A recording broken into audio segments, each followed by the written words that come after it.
తెలుగు రాష్ట్రాల్లోని పలు జిల్లాలకు మరొకసారి వర్ష సూచన చేసింది వాతావరణ శాఖ. హైదరాబాద్, ఉమ్మడి నల్గొండ, మహబూబ్ నగర్, రంగారెడ్డి, వరంగల్లో వడగండ్ల వాన కురిసే అవకాశం ఉన్నట్లుగా హెచ్చరించింది.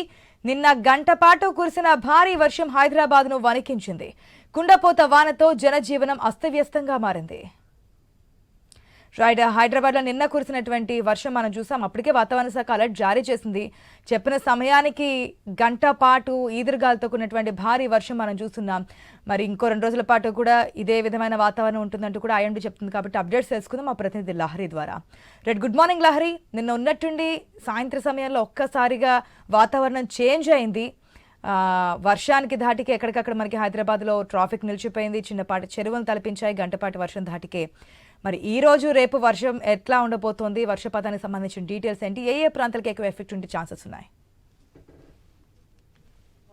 సో నిన్న చూసుకోవచ్చు, దాదాపుగా గంటన్నర పాటు కురిసినటువంటి భారీ వర్షపాతానికి అయితే ఇటు గ్రేటర్ హైదరాబాద్ వ్యాప్తంగా అయితే చెరువులను తలపించిందని చెప్పుకోవచ్చు. రోడ్లు, లోతట్టు ప్రాంతాలు కూడా దాదాపు ఈదురుగాలతో కూడినటువంటి ఈ వర్షపాతం నమోదైంది.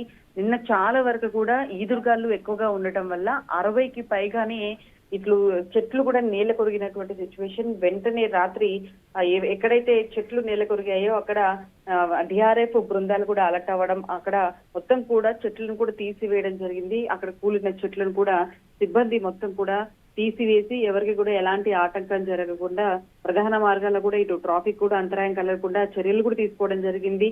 సో చెట్లు నేల కొరిగిన టైంలో ఆ ప్రాంతాల్లో కూడా విద్యుత్ సరఫరా కూడా నిలిచిపోయింది. చాలా వరకు కూడా ఎంతో ఇబ్బంది కూడా ఎదుర్కొన్నారని చెప్పుకోవచ్చు. ఇటు ప్రధానంగా రహదారుల వెంట ప్రధానంగా ఇటు వాహనదారులు, ప్రజలు, స్థానికులు చాలా మంది కూడా నిన్న కురిసినటువంటి వర్షపాతానికి అయితే కాస్త సతమతం అయ్యారని చెప్పుకోవచ్చు. ఎక్కువగా mostly Saroor Nagar police station లో నేల కొరిగినటువంటి చెట్లను కూడా నిన్న నైట్ 10-10:30 టైంలో కూడా తొలగించడం జరిగింది. ఇటు చాలా ప్రాంతాల్లో కూడా కుకట్పల్లి, దారుసలం, హైకోర్టు దగ్గర, బిఎన్ రెడ్డి నగర్, అలాగే పలక్ నగర్, సుల్తాన్ బజార్, కాచిగూడ, అలా చాలా ప్రాంతాలు కూడా నిన్న చెట్లను కూడా నీళ్ళ కొరిగినటువంటి సిచ్యువేషన్. అయితే ఇట్లాంటి టైంలో జిహెచ్ఎంసీ కూడా టోల్ ఫ్రీ నెంబర్ ఇవ్వడం జరిగింది.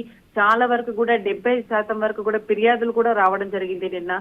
సో సౌత్ హైదరాబాద్ కు నిన్న నగరం నలుగు వైపుల నుంచి కూడా డిఆర్ఎఫ్ బృందాలు కూడా అలర్ట్ అవ్వడం జరిగింది. సో ఇదే వాతావరణం అంటే వెదర్ ఆఫీసర్స్ ఇప్పటికే చెప్పారు, భిన్న వాతావరణం అనేది నమోదవుతుంది. మధ్యాహ్నం వరకు కూడా వేడి, ఉక్కపోత, ఎండ అనేది ఎక్కువగా ఉంటుంది. ఆఫ్టర్ 2 తర్వాత వాతావరణం కూడా చల్లగా అవుతుంది, మేఘావృతంగా మారి వెంటనే చినుకులు పడే అవకాశం ఉంటుంది. తేలికపాటి నుంచి మోస్తారు వర్షాలతో పాటు భారీ వర్షపాతం నమోదవుతుంది. మోస్ట్లీ ఉరుములు, మెరుపులతో పాటు ఈదురుగల ప్రభావం ఎక్కువగా ఉంటుంది. కొన్ని చోట్ల వడగళ్ల వర్షపాతం కూడా నమోదవుతుందని చెప్పారు. సో అదే విధంగా వడగళ్ల వర్షపాతం కూడా నమోదైంది. కొన్ని ప్రాంతాల్లో అయితే మన నగరంలో కాకుండా జిల్లాల్లో ఎక్కువగా వడగళ్ల వర్షం అనేది నిన్న మనం చూసినటువంటి సిచ్యువేషన్ అయితే కనిపిస్తుంది.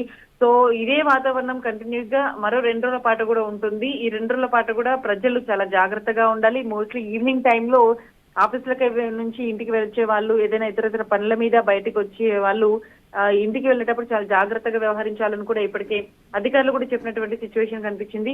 సో నిన్న మోస్ట్లీ ఒక 6 సెంటీమీటర్ల వర్షపాతం అయితే నిన్న హైదరాబాద్ వ్యాప్తంగా కురుస్తుందని ఇప్పటికే వెదర్ ఆఫీసర్స్ కూడా చెప్పడం జరిగింది. సో చాలా ప్రాంతాల్లో కూడా ఇదే వెదరు కంటిన్యూగా మరికొద్ది రోజులు అయితే 2 రోజులు అయితే ఉండే అవకాశం ఉందని ఇప్పటికే వాతావరణ శాఖ అధికారులు కూడా చెప్పడం జరిగింది. సో మొత్తం మీద అయితే నిన్న కురిసినటువంటి గంటన్నర పాటు వర్షపాతానికి అయితే నగరంలో చాలా వరకు కూడా ఇబ్బందులు ఎదుర్కొన్నారని చెప్పుకోవచ్చు. ఇటు గ్రేటర్ హైదరాబాద్ వ్యాప్తంగానే కాదు, జిల్లాల వ్యాప్తంగా కూడా మహబూబ్ నగర్, నాగర్ కర్నూలు, రంగారెడ్డి, సంగారెడ్డి జిల్లాలో కూడా తేలికపాటి నుంచి మోస్తారు వర్షాలు కూడా కురిసే అవకాశం ఉందని వెదర్ ఆఫీసర్స్ చెప్తున్నారు.